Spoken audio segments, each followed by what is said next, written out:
আমরা ভোজ্য তেলের দাম আজকে আলোচনার পরিপ্রেক্ষিতে পুনর্নির্ধারণ করা হয়েছে। সরকার মাসে প্রায় 550 কোটি টাকা রাজস্ব অব্যাহতি দিয়েছিল এই ক্ষেত্রে, এবং আপনারা জানেন যে সরকার পরিচালনা ব্যয়ের উদ্দেশ্যে রাজস্ব অব্যাহতির ক্ষেত্রে আমাদের সীমাবদ্ধতা রয়েছে। সো এই সীমাবদ্ধতাতে উত্তরণের ক্ষেত্রে আমরা রমজান কেন্দ্রিক একটা চিন্তা করে প্রায় 2000 কোটি টাকার রাজস্ব অব্যাহতি দেওয়া হয়েছিল। আমরা এই মুহূর্তে আন্তর্জাতিক বাজার এবং আমাদের ট্যারিফ কমিশনের যে ফর্মুলা, এটার ভিত্তিতে আমরা আজকে বাজারে তেলের মূল্য পুনর্নির্ধারণ করেছি। আমাদের যে ফর্মুলা আসে তাতে তেলের দাম আসে প্রায় 197 টাকা, বাট আমরা শিল্পের সাথে আলোচনার ভিত্তিতে এবং তাদের সাথে একটা সহযোগিতার ভিত্তিতে আমরা 189 টাকায় প্রতি লিটার সয়াবিন তেল আমরা রাখতে সক্ষম হয়েছি। বোতলের ক্ষেত্রে এবং 20 টাকা কম হচ্ছে আপনার খোলা বাজারের জন্য। আমরা এটা নির্ধারিত হয়েছে আজকে, এবং আমরা আশা করি, আপনারা নিশ্চয়ই জানেন যে আমরা তেলকে বৈচিত্র্যময় করার জন্য আমাদের দেশের মোটামুটি প্রায় 30 লক্ষ টন তেলের একটা চাহিদা আছে। তার মধ্যে প্রায় 7 লক্ষ টন আমাদের স্থানীয় সয়াবিন তেল থেকে আসে।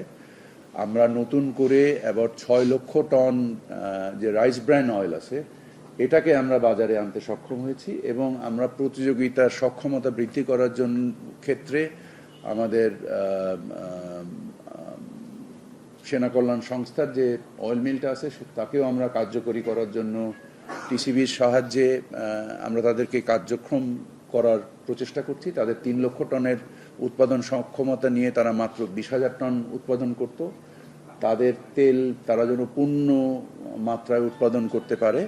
এছাড়া আরও দুটো তেল কোম্পানি, যেমন গ্লোব অয়েল কোম্পানি, তারাও প্রোডাকশনে বাজারে এসছে, এবং চিটাগংয়ের আর একটা বৃহৎ কোম্পানি নতুন করে আবার বাজারে এসছে। সো আমরা আশা করি যে আজকে যে মূল্যটা নির্ধারিত হলো, আমরা সামনে বাজারটাকে আমরা সরকার এখান থেকে প্রায় 550 কোটি টাকা রাজস্ব আহরণ সাহায্য করবে, এবং আমরা আশা করি যে সামনে ইনশাল্লাহ বাজারের দাম আবার আমরা কমাতে পারবো। আমরা যদি বাস্তবতাকে মেনে নিয়ে আগাই, তাহলে আমরা সামনে প্রতিযোগিতার কারণে মূল্য আশা করি ইনশাল্লাহ আমরা এই মূল্য কমাতে পারবো। রাজস্ব আদায় এবং আন্তর্জাতিক বাজারের যে যে মূল্য, দুটো সমন্বয়েই এই দামটা বেড়েছে। না, আমরা কোনো বিশৃঙ্খলা দেখি না, কারণ আপনারা নিশ্চয়ই দেখছেন যে পাম অয়েলের ক্ষেত্রে সরকার যে মূল্য নির্ধারণ করেছে এবং প্রতিযোগিতার সক্ষমতা বৃদ্ধি করার কারণে নির্ধারিত মূল্যের থেকেও প্রায় 10 টাকা কম দামে বাজারে পণ্য বিক্রি হচ্ছে। সেটা যদি আপনারা বলেন অস্থিরতা, এই অস্থিরতা তো পণ্য মূল্য কমাতে সাহায্য করছে।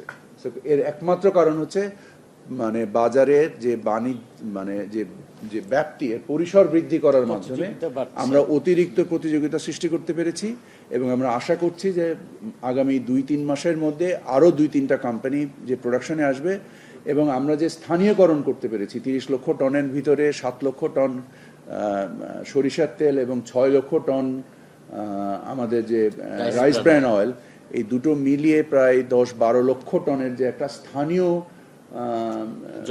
যোগান আমরা সৃষ্টি করতে পেরেছি, এবং তার ফলে আমাদের ব্যাপক বৈদেশিক মুদ্রায় সাশ্রয় হবে, এবং অ্যাট দ্য সেম টাইম আমাদের আভ্যন্তরীণ রাজস্ব বৃদ্ধি পাবে, এবং আমাদের বাজারে প্রতিযোগিতার সৃষ্টি হবে।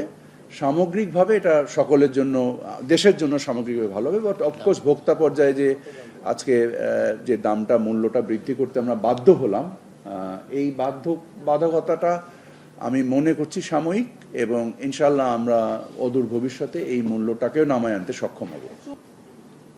পামের যদিও নির্ধারিত মূল্য প্রায় সিমিলার, বাট বাজারে বিক্রি হচ্ছে আরও 10 টাকা কমে।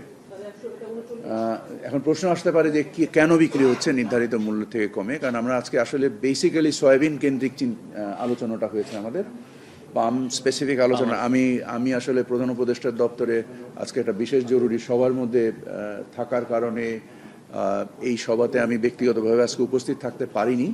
বাট তারপরেও আমি যে আপডেট নিয়েছি আলোচনার পক্ষে, এবং এই আলোচনার সাথে আমি সামগ্রিকভাবেই সংশ্লিষ্ট ছিলাম, রিমোটলি হলেও সংশ্লিষ্ট ছিলাম থেকে পাম অয়েলটা আমার ধারণা বাজারে এখন যেহেতু শীতকাল নেই এবং গরমকালে আমাদের পাম অয়েলের চাহিদা বৃদ্ধি পায়, এর ফলে সয়াবিনের উপরেও চাপ কমবে এবং পাম অয়েলের ব্যবহার বাড়বে এবং পাম অয়েল বাজারে আরও প্রায় 10 থেকে 15 টাকা কম দামে বিক্রি হচ্ছে।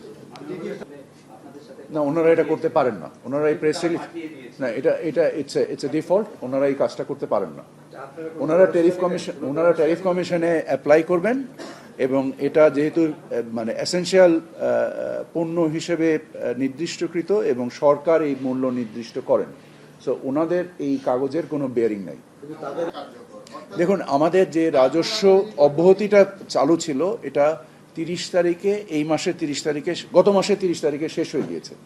সো আমরা বিভিন্ন বিশ্লেষণ করতে আমরা নিজেরাও একটু সময় নিয়ে ফেলেছি, এটাতে অস্বীকার করার কিছু নেই, কারণ আমরা আন্তর্জাতিক মূল্য, আমাদের প্রতিযোগী অবস্থান এবং আমরা এই রাজস্ব অব্যাহতিটাকে কোনো রকমে মানে আর একটু প্রলং করতে পারি কিনা সেই প্রচেষ্টা আমরা মানে খুবই নিয়োজিতভাবে কাজটা করেছি।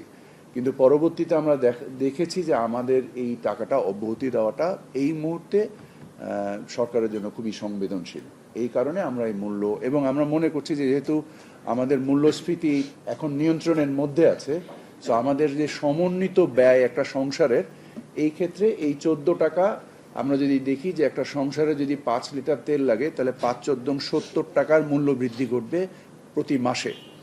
সো মাসে 70 টাকার মূল্য বৃদ্ধি এবং সামগ্রিক পণ্যের যে মূল্য, এতে কিছুটা হয়তোবা সহনীয় হবে। অবশ্যই এটা মানে একটা ভার বহন করতে হবে ভোক্তাকে, বাট এটা আমরা শুধু একটা পণ্যের মাসিক 70 টাকা খরচ বৃদ্ধি পাবে বলে আমার ধারণা। যদি আমরা একটা সংসারের 5 লিটার বা মানে যদি জন প্রতি 1 লিটার ধরে 5 জনের একটা সংসারে যদি আমরা 5 লিটার তেলের কনজামশন চিন্তা করি, আমাদের ভোক্তা অধিকারকে আমরা মানে আপনারা জানেন যে এবার রমজান থেকে শুরু করে ভোক্তা অধিকার যথেষ্ট অ্যাক্টিভ ভূমিকা পালন করেছে এবং আমরা সমন্বিতভাবে এই কার্যক্রম পরিচালনা করেছি। বাণিজ্য মন্ত্রণালয়েরও যারা বাজার পরিদর্শন করেন ভোক্তা অধিকার সহ এবং মাঠ প্রশাসনের জেলা প্রশাসক সহ সকলে সমন্বিতভাবে আমরা কাজ করে বাজার ব্যবস্থাকে একটা স্থিতিশীল রাখার ব্যবস্থা করেছি এবং সরবরাহ কেন্দ্রিক ব্যবস্থাকে উন্নত করার মাধ্যমে আমরা এই ব্যবস্থাটা করার চেষ্টা করেছি। সো আমরা একই পদ্ধতিই ফলো করব, যেহেতু এই পদ্ধতিটা কাজ মানে মানে মানে ইফেক্টিভ ছিল, সো আমরা একই পদ্ধতি ফলো করব। চালের দামটা দুঃখজনকভাবে বেশ কিছু দিন ধরেই বেড়ে আছে।